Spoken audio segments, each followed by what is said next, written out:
अदालत का कमरा, जहां हर सांस रुक सी गई थी।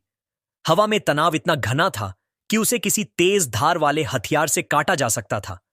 पत्रकार, वकील और साधारण दर्शक, सभी की नजरें उस 15 साल की लड़की पर जमी हुई थीं, जिसने कुछ ऐसा कर दिखाया कि पूरा कमरा स्तब्ध हो गया।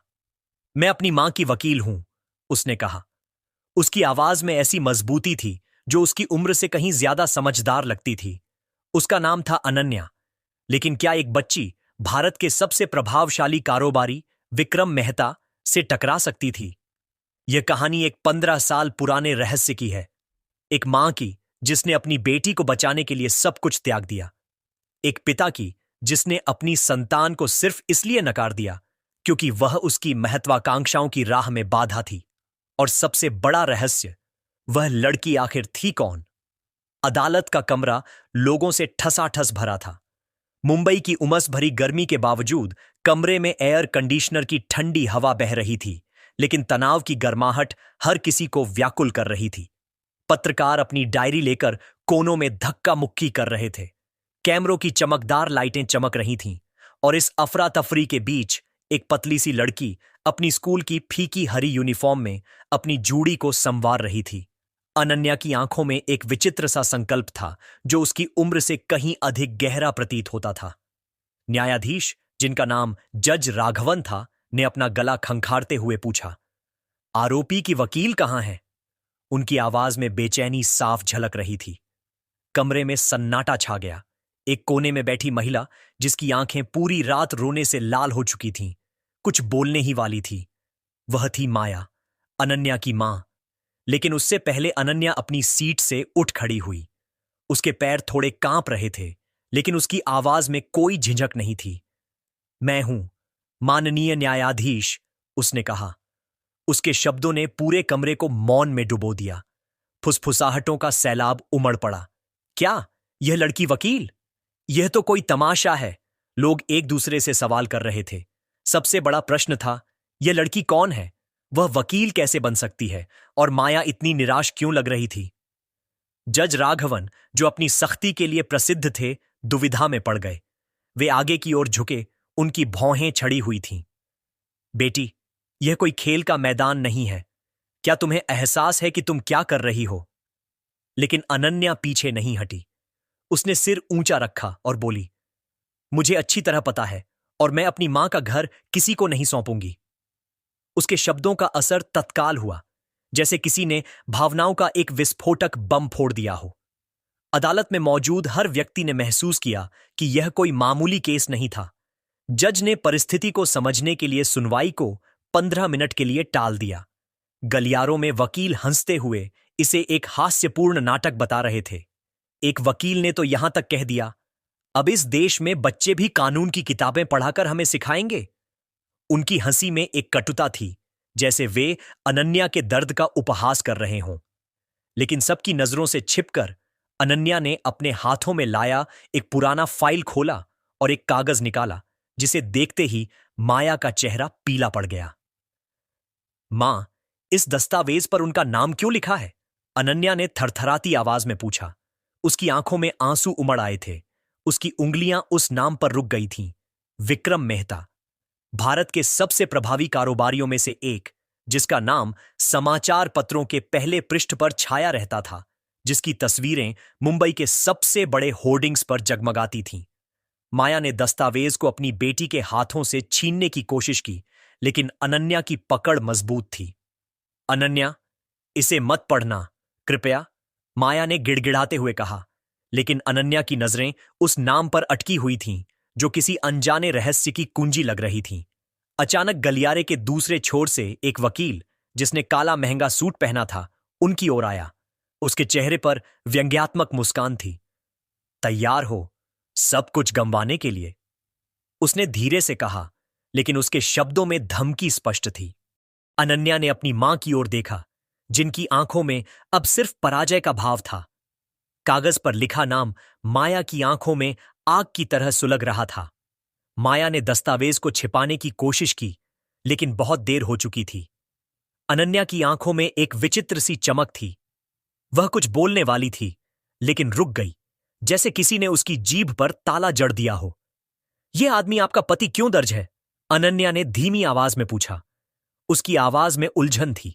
वह जानती थी कि उसके पिता की मौत हो चुकी थी, या कम से कम माया ने उसे यही बताया था। माया अवाक हो गई। उसकी आंखों में आंसू जम गए, लेकिन वे बह नहीं रहे थे, जैसे वह वर्षों से रोने की आदत भूल चुकी हो। अनन्या, मैं सब समझा सकती हूं, उसने आखिरकार कहा। लेकिन इससे पहले कि वह आगे बोल पाती, गलियारे के दूसरे सिरे से वही वकील फिर उनकी ओर बढ़ा। उसकी आंखों में एक ऐसी चमक थी जो अनन्या को बिल्कुल अच्छी नहीं लगी। तैयार हो सब कुछ गंवाने के लिए? उसने दोहराया। विक्रम मेहता से टकराना मतलब अपनी जीवन बर्बाद करना। तुम्हारी मां यह अच्छी तरह जानती है ना माया जी? उसने माया की ओर देखते हुए कहा, जैसे कोई पुराना रहस्य खोल रहा हो। तनाव के इस माहौल में एक पत्रकार, नेहा, जो एक कोने में खड़ी थी, उनकी ओर बढ़ी। उसने महसूस किया था कि कुछ अनहोनी हो रही है। क्या मैं कोई सहायता कर सकती हूं? उसने पूछा। उसकी आंखों में करुणा थी, लेकिन साथ ही पत्रकारिता की उत्सुकता भी। अनन्या ने नेहा को देखा। उसके चेहरे पर एक अजीब सा भरोसा जागा। आप कौन हैं? उसने पूछा। उसकी आवाज में थोड़ी उम्मीद थी। मैं सच्चाई की आवाज से हूं। नेहा ने अपना परिचय दिया, अपना विजिटिंग कार्ड दिखाते हुए। मुझे लगता है कि यहां कोई बड़ी कथा छिपी है। मैं तुम्हारी मदद कर सकती हूं, अगर तुम मुझे सच्चाई बताओगी। नेहा ने अपनी आवाज को और धीमा कर कहा, जैसे कोई गुप्त बात कर रही हो। माया तुरंत बीच में कूद पड़ी। हमें आपकी कोई जरूरत नहीं है। अनन्या, चलो, हमें यहां से निकलना चाहिए। उसके स्वर में भय और गुस्से का मेल था, लेकिन नेहा ने जल्दी से अपना कार्ड अनन्या की हथेली में थमा दिया। अगर तुम्हें सच्चाई जाननी है तो मुझे कॉल करना, उसने फुसफुसाते हुए कहा। शहर के दूसरी तरफ एक भव्य कार्यालय में विक्रम मेहता एक रहस्यमयी फोन कॉल ले रहा था। वह कुछ नहीं बोल सकती। जो भी करना पड़े, इसे दबा दो। उसकी आवाज में एक ऐसी कठोरता थी जो केवल बहुत ताकतवर लोगों में पाई जाती है। यह वाक्य कहानी के मिजाज को पूरी तरह बदल देता है। अब यह स्पष्ट था कि यह केस सिर्फ एक घर के झगड़े से कहीं अधिक गहरा था। विक्रम ने फोन रखा और खिड़की से बाहर नजरें दौड़ाईं। मुंबई का चमकदार क्षितिज उसके सामने फैला हुआ था, जहां ऊंची इमारतें आसमान को छू रही थीं। 15 साल, उसने खुद से बुदबुदाया। 15 साल, और अब वह सब कुछ तबाह करने आ गई है। उसके चेहरे पर एक ऐसी मुस्कुराहट थी जो किसी को भी सिहरा सकती थी। अदालत के बाहर अनन्या ने अपनी मां से सवाल करने की कोशिश की। मां, ये विक्रम मेहता कौन है? आप उनसे इतना क्यों घबराती हैं? लेकिन माया ने उसके सवालों को नजरअंदाज कर दिया। उसकी आंखें हर दिशा में घूम रही थीं, जैसे वह किसी खतरे की ताक में हो। अभी नहीं, अनन्या, उसने अंत में कहा। यहां नहीं, हमें घर पहुंचना है। यहां बहुत जोखिम है। उसकी आवाज में एक ऐसा आतंक था जिसे अनन्या ने पहले कभी नहीं सुना था। जब वे अपने छोटे से फ्लैट में पहुंचे, माया ने दरवाजा बंद किया और सभी खिड़कियों पर पर्दे गिरा दिए, जैसे वह दुनिया से खुद को अलग करना चाहती हो। अनन्या ने अपनी मां को ऐसा कभी नहीं देखा था, इतना डरा हुआ, इतना व्यथित। मां, कृपया मुझे बताइए, क्या चल रहा है? अनन्या ने गिड़गिड़ाते हुए कहा। माया ने एक गहरी सांस ली और अपनी बेटी के सामने बैठ गई।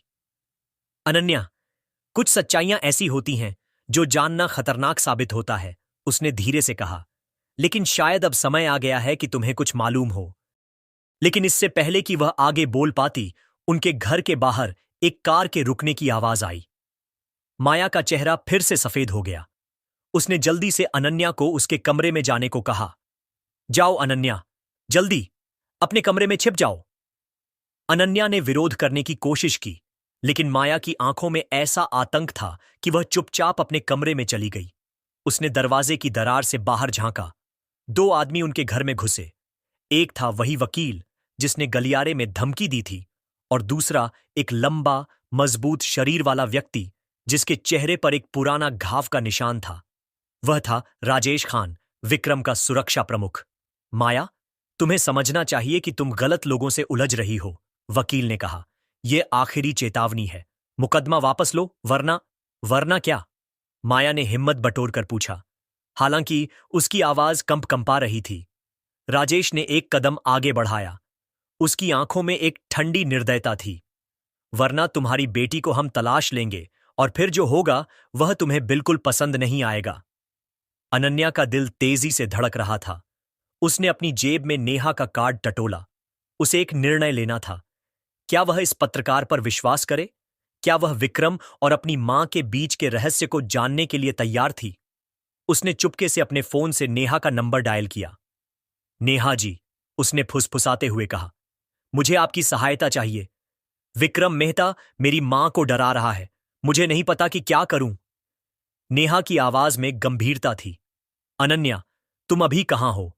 मैं तुम्हारे पास आ रही हूं, लेकिन सतर्क रहना। ये लोग बहुत खतरनाक हैं। अगले दिन नेहा और अनन्या मुंबई के एक छोटे से कॉफी शॉप में मिले, जो व्यस्त बाजार की गलियों में छिपा हुआ था। नेहा ने एक फाइल निकाली और उसे अनन्या की ओर बढ़ाया। ये देखो, उसने कहा, मैंने कुछ खोज निकाली है, लेकिन इसे देखने से पहले तय कर लो कि तुम सच्चाई जानने के लिए तैयार हो। अनन्या ने फाइल खोली। उसमें कुछ पुरानी फोटोज थीं। एक युवा माया और विक्रम एक छोटे से मंदिर में, जहां वे एक गुप्त शादी समारोह में साथ थे। माया की साड़ी सादा थी, लेकिन उसका चेहरा खुशी से दमक रहा था। विक्रम, जो अब इतना सख्त और ताकतवर था, उस फोटो में एक युवक की तरह लग रहा था, जिसके चेहरे पर प्रेम की मुस्कान थी। यह मेरी मां और विक्रम है? अनन्या ने अविश्वास से पूछा। हां, नेहा ने कहा, लेकिन यह सिर्फ आरंभ है। मेरे पास और भी प्रमाण हैं। विक्रम ने तुम्हारी मां को धमकी दी थी कि अगर उसने तुम्हें रखा तो वह उनकी जिंदगी को नर्क बना देगा। और अब वह तुम्हारा घर इसलिए छीनना चाहता है क्योंकि वह जमीन एक बड़े मेट्रो सिटी प्रोजेक्ट का हिस्सा है।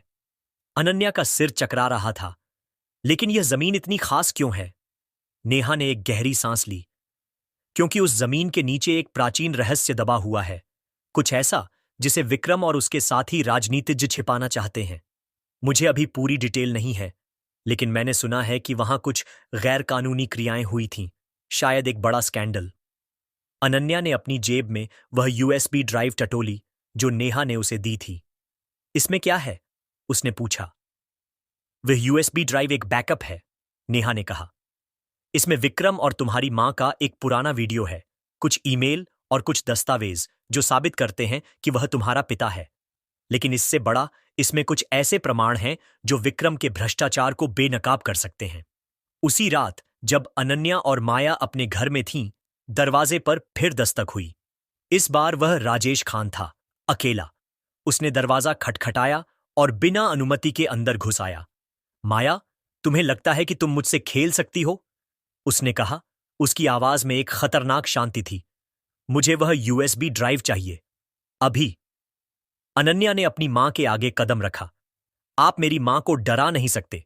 हमारे पास प्रमाण हैं और हम उन्हें अदालत में पेश करेंगे। राजेश हंसा। उसकी हंसी में एक ठंडी क्रूरता थी। तुम्हें लगता है कि तुम विक्रम मेहता को मात दे सकती हो?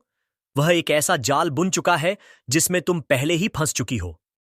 लेकिन इससे पहले कि वह आगे बोल पाता, नेहा ने पुलिस को फोन कर दिया था। सायरनों की आवाज दूर से गूंजने लगी। राजेश ने एक नजर अनन्या और माया पर डाली और फिर तेजी से बाहर निकल गया। वह लौटेगा, माया ने डरते हुए कहा। विक्रम उसे रोकने वाला नहीं है। मां, हमें अब डरने की कोई जरूरत नहीं, अनन्या ने कहा। उसकी आवाज में एक नया आत्मविश्वास था। हमारे पास सत्य है और सत्य हमेशा विजयी होता है। अगले दिन अनन्या और नेहा ने मिलकर एक योजना बनाई। वे यूएसबी ड्राइव के प्रमाणों को एक प्रमुख न्यूज चैनल को सौंपने की तैयारी कर रही थीं, लेकिन इससे पहले उन्हें यह सुनिश्चित करना था कि माया सुरक्षित रहे। नेहा ने अपने कुछ भरोसेमंद साथियों को बुलाया, जो एक गुप्त जगह पर माया को छिपाने के लिए तैयार थे। अनन्या, यह आसान नहीं होगा, नेहा ने चेताया। विक्रम के पास सत्ता है, धन है और सबसे खतरनाक, उसके पास ऐसे लोग हैं जो कुछ भी कर गुजर सकते हैं। मुझे मालूम है, अनन्या ने कहा, लेकिन अगर मैं अपनी मां के लिए नहीं लड़ी तो मैं किसके लिए लड़ूंगी? उसी रात जब अनन्या अपने कमरे में यूएसबी ड्राइव के कंटेंट को देख रही थी, उसे एक वीडियो मिला। उसमें विक्रम और माया एक पुराने घर में थे, जो अब झगड़े का कारण था। वीडियो में विक्रम माया से कह रहा था, यह घर मेरे महत्वाकांक्षी सपनों का हिस्सा है, लेकिन तुम और तुम्हारी बेटी मेरी राह में रोड़ा हो। अनन्या का खून उबल पड़ा। उसने तय किया कि अगली सुनवाई में वह यह वीडियो अदालत में दिखाएगी, लेकिन इससे पहले उसे यह यकीन करना था कि नेहा और वह खुद सुरक्षित रहें। अदालत का कमरा फिर से लोगों से खचाखच भरा था। मुंबई की उमस अब और बढ़ चुकी थी, लेकिन अदालत की दीवारों के अंदर तनाव की सर्दी हर किसी को बेचैन कर रही थी। पत्रकार अपनी नोटबुक लेकर कोनों में खड़े थे।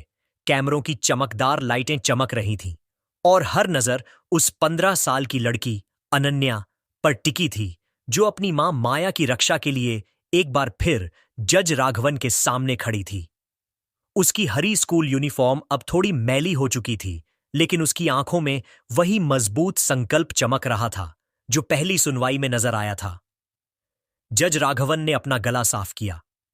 मिस अनन्या, आपने पिछले सत्र में कुछ गंभीर दावे किए थे। क्या आपके पास वे प्रमाण हैं जिनका आपने वादा किया था? उनकी आवाज में एक विचित्र सी गंभीरता थी, जैसे वे इस युवा लड़की की बहादुरी से प्रभावित हों, लेकिन साथ ही यह भी जानना चाहते हों कि वह कितनी दूर तक जा सकती है। अनन्या ने गहरी सांस ली। उसकी जेब में वह यूएसबी ड्राइव थी जिसे नेहा ने उसे सौंपी थी। उसने नेहा की ओर देखा, जो दर्शक गैलरी में बैठी थी। उसकी आंखों में उत्साह की चमक थी। हां, माननीय न्यायाधीश, अनन्या ने कहा। उसकी आवाज में हल्का कंपन था जो जल्द ही मजबूती में बदल गया। मेरे पास प्रमाण हैं जो साबित करेंगे कि मेरी मां ने कोई जुर्म नहीं किया, और यह भी कि विक्रम मेहता ने हमें डराने और हमारा घर छीनने की साजिश रची। कमरे में सन्नाटा छा गया। विक्रम मेहता, जो एक कोने में अपने वकीलों के साथ बैठा था, अपनी जगह पर सख्त हो गया। उसकी आंखों में एक ठंडी चमक थी, लेकिन उसकी उंगलियां कुर्सी के हैंडल को इतनी ताकत से जकड़े हुए थीं कि उनकी नसें फूल आई थीं। आपको बोलने की इजाजत दी जाती है, जज ने कहा, लेकिन सतर्क रहें मिस अनन्या, आपके दावे बहुत संगीन हैं। अनन्या ने सिर हिलाया और यूएसबी ड्राइव को अपने स्कूल बैग से निकाला। उसने इसे अदालत के क्लर्क को दिया, जिसने इसे एक कंप्यूटर से जोड़ा। कमरे में लगी बड़ी स्क्रीन पर एक वीडियो शुरू हुआ। वीडियो में विक्रम और माया एक पुराने घर में थे, वही घर जो अब इस विवाद का केंद्र था। विक्रम की आवाज साफ सुनाई दे रही थी। यह घर मेरे महत्वाकांक्षी सपनों का हिस्सा है माया, लेकिन तुम और तुम्हारी बेटी मेरी राह में रोड़ा हो। अगर तुमने इसे नहीं छोड़ा तो मैं तुम्हारी जिंदगी को जहन्नुम बना दूंगा। अदालत में हंगामा मच गया। पत्रकारों ने तेजी से नोट्स बनाने शुरू कर दिए। विक्रम के वकील ने आपत्ति जताई। माननीय न्यायाधीश, यह वीडियो गैरकानूनी तरीके से हासिल किया गया है। इसे प्रमाण के रूप में स्वीकार नहीं किया जा सकता। लेकिन जज राघवन ने हाथ उठाकर उन्हें शांत किया। मैं इसकी वैधता की जांच करूंगा, लेकिन पहले इसे पूरा देखते हैं। वीडियो में माया की कांपती आवाज गूंजी। ये मेरी मां का घर है विक्रम, मैं इसे नहीं छोड़ सकती। और अनन्या, वह तुम्हारी बेटी है। तुम ऐसा कैसे कर सकते हो? विक्रम की हंसी ठंडी और निर्दयी थी। बेटी? वह मेरे लिए सिर्फ एक भूल थी। मेरे पास अब एक नया परिवार है, एक नई जीवन शैली। तुम दोनों मेरे भविष्य के लिए खतरा हो। स्क्रीन पर वीडियो थम गया। कमरे में मौन था, केवल माया की सिसकियां सुनाई दे रही थीं। अनन्या ने अपनी मां की ओर देखा, जो अपनी जगह पर सिर झुकाए बैठी थी। आंसुओं से उसका चेहरा तर था। माननीय न्यायाधीश, अनन्या ने कहा। उसकी आवाज अब पूरी तरह स्थिर थी। यह वीडियो साबित करता है कि विक्रम मेहता ने मेरी मां को धमकी दी, और यह भी कि वह इस घर को सिर्फ इसलिए चाहते हैं क्योंकि यह उनके मेट्रो सिटी प्रोजेक्ट का हिस्सा है। लेकिन यह घर मेरी मां की आखिरी याद है। इसे छीनना न सिर्फ गलत है, बल्कि अमानवीय भी। जज राघवन ने विक्रम की ओर देखा। श्री मेहता, क्या आप इसका उत्तर देना चाहेंगे? विक्रम ने अपनी नेकटाई ठीक की और खड़ा हुआ। उसकी आवाज में अब भी वही आत्मविश्वास था, लेकिन उसकी आंखों में कुछ टूटता हुआ नजर आ रहा था। माननीय न्यायाधीश, यह वीडियो एक पुरानी बातचीत है जिसे गलत संदर्भ में दिखाया जा रहा है। मैंने कभी माया को नुकसान पहुंचाने की कोशिश नहीं की। यह घर मेरी कंपनी के लिए अहम है, लेकिन मैं इसे कानूनी रास्ते से हासिल करना चाहता था। कानूनी रास्ते से? अनन्या ने बीच में टोकते हुए कहा। आपके आदमी मेरे घर आए, हमें धमकाया। राजेश खान ने मेरी मां को डराया। क्या यह कानूनी है? कमरे में फिर से शोर मच गया। विक्रम का चेहरा लाल हो गया, लेकिन उसने खुद को संभाला। मेरे कर्मचारियों के कार्यों के लिए मैं जिम्मेदार नहीं हूं, उसने कहा। लेकिन जज राघवन अब और चुप नहीं रह सके। श्री मेहता, यह अदालत अब तक बहुत कुछ सुन चुकी है। आपके खिलाफ संगीन आरोप हैं और यह वीडियो उनमें से कुछ की पुष्टि करता है। मैं इस मामले की गहराई से जांच का आदेश देता हूं। सुनवाई के बाद अनन्या और माया अदालत के बाहर खड़े थे। नेहा उनके पास आई, उसके चेहरे पर एक हल्की मुस्कान थी। तुमने कमाल कर दिया अनन्या, उसने कहा, लेकिन यह अभी समाप्त नहीं हुआ है। विक्रम जैसे लोग आसानी से हार नहीं मानते। मुझे पता है, अनन्या ने कहा, लेकिन अब हम डरने वाले नहीं हैं। उसी रात नेहा ने अपने न्यूज चैनल पर विक्रम के भ्रष्टाचार की कथा प्रसारित की। यूएसबी ड्राइव में मौजूद दस्तावेजों और वीडियो ने टहलका मचा दिया। मेट्रो सिटी प्रोजेक्ट में गैरकानूनी जमीन सौदों और विक्रम के राजनीतिज्ञों से संबंधों की खबरें मुख्य सुर्खियां बन गईं। विक्रम की साख पर गहरा धक्का लगा और उसके खिलाफ जांच शुरू हो गई। लेकिन इस विजय के बीच अनन्या के मन में एक खालीपन था। वह अपने पिता के बारे में सोच रही थी। क्या वह वाकई इतना निर्दयी था? क्या उसमें कभी कोई इंसानियत थी? अगले दिन विक्रम ने अनन्या को एक मैसेज भेजा। मैं तुमसे मिलना चाहता हूं, अकेले। अनन्या ने नेहा और अपनी मां से परामर्श लिया। माया ने मना किया। वह खतरनाक है अनन्या, वह तुम्हें चोट पहुंचा सकता है। लेकिन नेहा ने कहा, यह तुम्हारा अवसर है अनन्या। अगर तुम उससे मिलती हो तो शायद तुम अपने प्रश्नों के उत्तर पा सको, लेकिन सावधान रहना। अनन्या ने तय किया कि वह विक्रम से मिलेगी। उसने मुंबई के एक शांत उद्यान को चुना जहां लोग कम आते जाते थे। विक्रम वहां पहले से मौजूद था, एक बेंच पर बैठा, अपने महंगे सूट में, लेकिन अब वह पहले जैसा आत्मविश्वासी नहीं लग रहा था। उसकी आंखों के नीचे काले घेरे थे और उसका चेहरा थका हुआ था। तुमने मेरी जिंदगी तबाह कर दी अनन्या, उसने कहा। उसकी आवाज में कटुता थी। नहीं, अनन्या ने जवाब दिया। आपने खुद अपनी जिंदगी तबाह की। आपने हमें त्याग दिया। आपने मेरी मां को डराया। आपने सत्य को दबाने की कोशिश की। विक्रम ने एक लंबी सांस ली। मैं गलत था, उसने धीरे से कहा। मैंने सोचा था कि धन और शक्ति ही सब कुछ है, लेकिन जब मैंने तुम्हें अदालत में देखा, तुम्हारी बहादुरी, तुम्हारा जोश, मुझे अपनी भूलें नजर आईं। अनन्या ने उसकी आंखों में झांका। क्या वह सच बोल रहा था या यह उसकी एक और चाल थी? आप मेरे पिता हो सकते हैं, उसने कहा, लेकिन आपने कभी मेरे लिए पिता जैसा व्यवहार नहीं किया। मुझे आपके पश्चाताप की जरूरत नहीं है। मुझे सिर्फ मेरी मां चाहिए। विक्रम ने एक लिफाफा निकाला और उसे अनन्या की ओर बढ़ाया। यह तुम्हारे लिए है, विश्वविद्यालय की फीस या जो भी तुम चाहो। मैं जानता हूं कि यह अतीत को नहीं बदल सकता, लेकिन शायद यह तुम्हारा भविष्य संवार सके। अनन्या ने लिफाफे को देखा, फिर उसे वापस विक्रम की ओर बढ़ा दिया। मुझे आपके पैसे की आवश्यकता नहीं है, मुझे सिर्फ सत्य चाहिए, और अब मुझे वह मिल चुका है। वह मुड़ी और बिना पीछे मुड़े चली गई। विक्रम उसे जाते हुए देखता रहा। उसकी आंखों में एक अजीब सा दर्द था। शायद यह पहली बार था जब उसे अपनी गलतियों का असली बोझ महसूस हुआ। कुछ हफ्तों बाद अदालत ने माया के पक्ष में फैसला सुनाया। घर उनका रहा और विक्रम के खिलाफ चल रही जांच ने उसे और गहराई में धकेल दिया। उसका मेट्रो सिटी प्रोजेक्ट रद्द हो गया और उसके कई राजनीतिक मित्रों ने उससे किनारा कर लिया। अनन्या और माया अपने छोटे से फ्लैट में लौट आईं। रात के समय जब मुंबई की सड़कें शांत हो जाती थीं, मां बेटी सोफे पर बैठकर पुरानी स्मृतियां साझा करती थीं। माया ने अनन्या का हाथ थामा। मुझे माफ कर दे अनन्या, उसने कहा। मैंने तुमसे बहुत कुछ छिपाया। मैं डरती थी कि सत्य तुम्हें तोड़ देगा। आपने मुझे बचाने के लिए सब कुछ किया मां, अनन्या ने कहा। उसकी आंखों में आंसू थे। आपने मुझे सिखाया कि सत्य के लिए लड़ना कितना आवश्यक है। नेहा ने भी अपनी भूमिका निभाई। उसने विक्रम के भ्रष्टाचार की पूरी कथा को एक किताब में बदल दिया, जिसका शीर्षक था सत्य की शक्ति। किताब ने अनन्या और माया की कहानी को पूरे देश में फैला दिया, और अनन्या एक प्रेरणा बन गई। एक ऐसी लड़की जिसने अपनी बहादुरी और सत्य से एक ताकतवर व्यक्ति को पराजित किया। एक दिन जब अनन्या अपने स्कूल से लौट रही थी, उसे एक पत्र मिला। लिफाफे पर कोई नाम नहीं था, लेकिन उसे खोलते ही वह समझ गई कि यह विक्रम का था। पत्र में सिर्फ एक वाक्य था, मुझे उम्मीद है कि एक दिन तुम मुझे क्षमा कर सको। अनन्या ने पत्र को मोड़ा और उसे एक दराज में रख दिया। वह क्षमा करने के लिए तैयार नहीं थी, अभी नहीं। लेकिन उसने खुद से एक वादा किया। वह अपनी मां के साथ एक नई जिंदगी शुरू करेगी, जहां भय और झूठ की कोई जगह नहीं होगी। उस रात जब वह अपनी मां के साथ घर के बालकनी में बैठी थी, तारों से भरे आकाश को निहारते हुए, उसने महसूस किया कि उसने न सिर्फ अपना घर बचाया था, बल्कि अपनी पहचान भी। वह सिर्फ विक्रम मेहता की बेटी नहीं थी, वह माया की बेटी थी, एक ऐसी मां की जिसने उसके लिए सब कुछ कुर्बान कर दिया।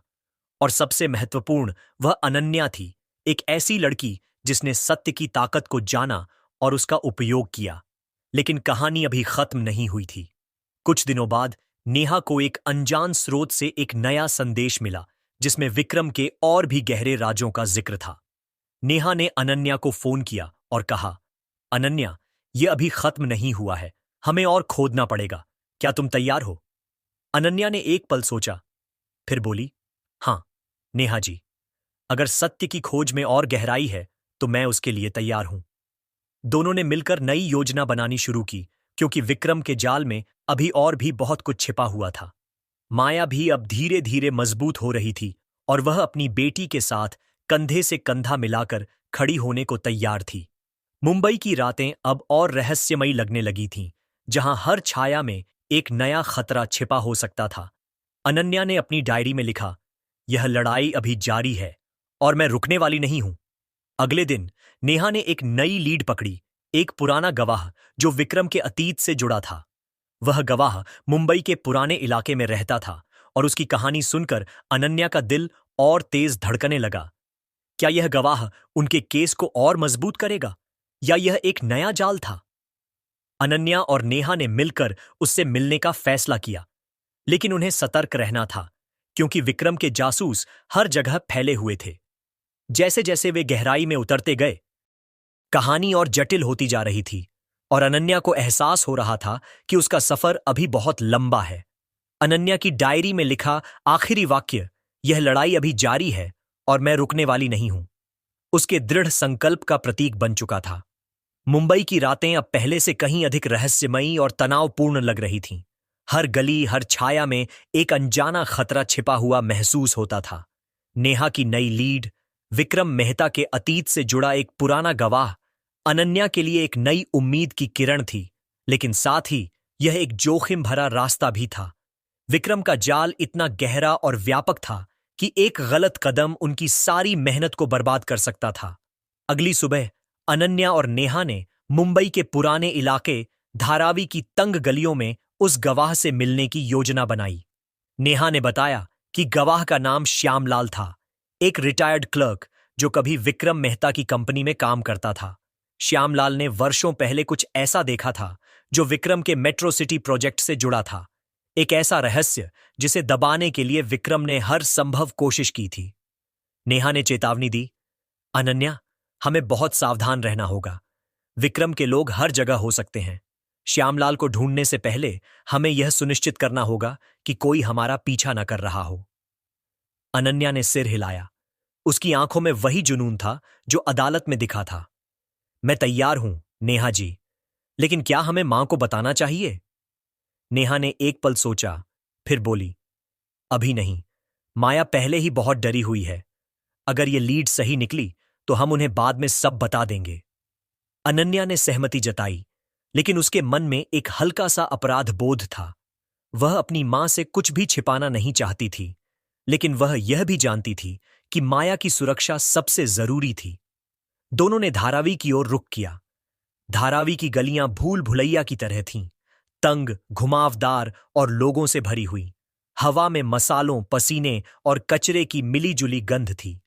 अनन्या ने अपनी स्कूल यूनिफॉर्म की जगह एक साधारण सलवार कमीज पहनी थी, ताकि वह भीड़ में घुल मिल जाए। नेहा ने एक पुराना स्कार्फ अपने चेहरे पर लपेटा था और उसकी आंखें हर पल आसपास की गतिविधियों पर नजर रख रही थीं।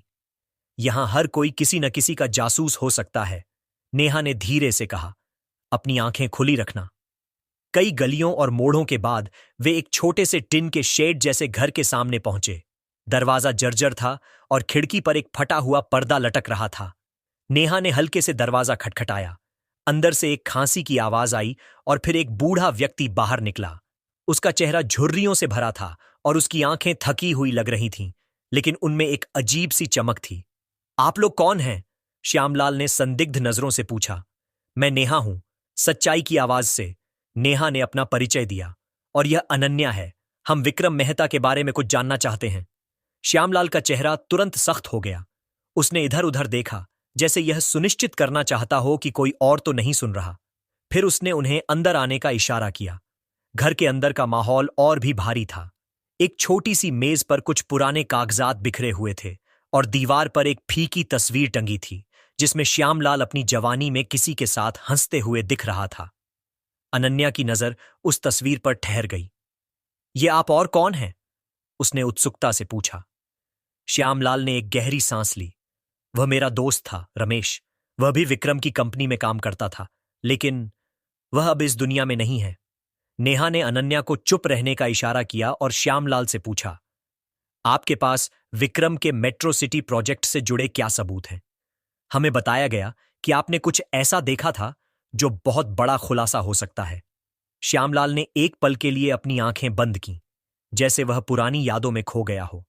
फिर उसने धीरे से कहा, मैंने देखा था कि विक्रम ने उस जमीन को हासिल करने के लिए कई गैर कानूनी तरीके अपनाए।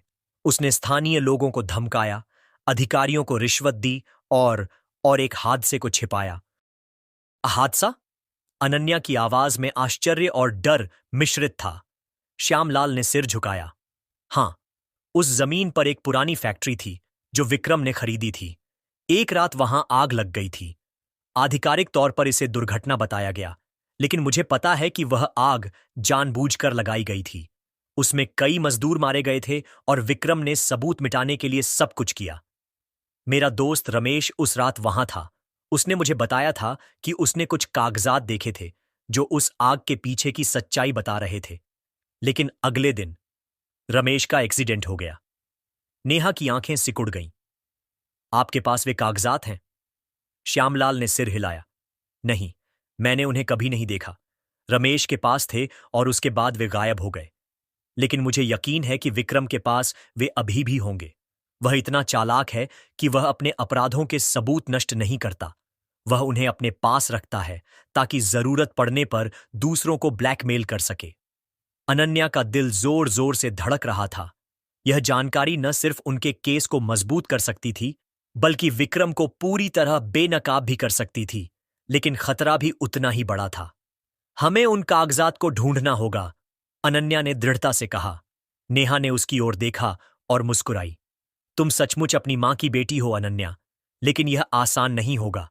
विक्रम का ऑफिस एक किला है, सुरक्षा, कैमरे और उसके भरोसेमंद लोग। श्यामलाल ने बीच में कहा, मैं तुम्हें एक और बात बता सकता हूं। विक्रम का ऑफिस भले ही अभेद्य लगता हो, लेकिन उसका एक पुराना कर्मचारी जो अब वहां से निकाल दिया गया है, शायद तुम्हारी मदद कर सकता है। उसका नाम है अजय पाटिल। वह अब एक छोटी सी दुकान चलाता है, लेकिन उसे विक्रम के ऑफिस की हर गुप्त बात पता है। अनन्या और नेहा ने एक दूसरे की ओर देखा। यह एक नई उम्मीद थी, लेकिन साथ ही एक नया जोखिम भी। वे श्यामलाल को धन्यवाद देकर वहां से निकल गए, लेकिन बाहर निकलते ही नेहा ने अनन्या का हाथ पकड़ा। मुझे लग रहा है कि कोई हमारा पीछा कर रहा है, उसने फुसफुसाते हुए कहा। अनन्या ने इधर उधर देखा, लेकिन गलियों की भीड़ में कुछ समझ नहीं आया। फिर भी उसका दिल तेजी से धड़क रहा था। उन्होंने जल्दी से एक ऑटो पकड़ा और शहर के दूसरे हिस्से में चले गए, जहां अजय पाटिल की दुकान थी। रास्ते में अनन्या ने अपनी मां को एक संदेश भेजा। मां, मैं ठीक हूं, जल्दी लौटूंगी। लेकिन उसे नहीं पता था कि उसका यह संदेश विक्रम के जासूसों तक भी पहुंच चुका था। अजय पाटिल की दुकान एक छोटी सी पान की दुकान थी जो मुंबई के एक व्यस्त चौराहे पर थी। अजय एक मध्यम आयु का व्यक्ति था, जिसके चेहरे पर थकान और कड़वाहट दोनों झलक रही थीं। जब नेहा ने उसे श्यामलाल का नाम लेकर अपना परिचय दिया, तो अजय की आंखें सिकुड़ गईं। मैं विक्रम मेहता के बारे में कुछ नहीं जानता, उसने झटके से कहा। लेकिन अनन्या ने उसकी आंखों में डर और गुस्सा देख लिया था।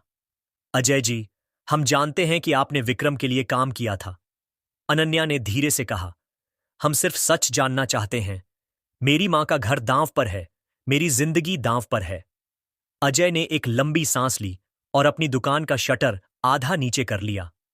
ठीक है, उसने कहा, लेकिन अगर मैं तुम्हें कुछ बताऊंगा तो मुझे गारंटी चाहिए कि मेरा नाम इसमें नहीं आएगा। नेहा ने वादा किया कि उसका नाम गोपनीय रखा जाएगा।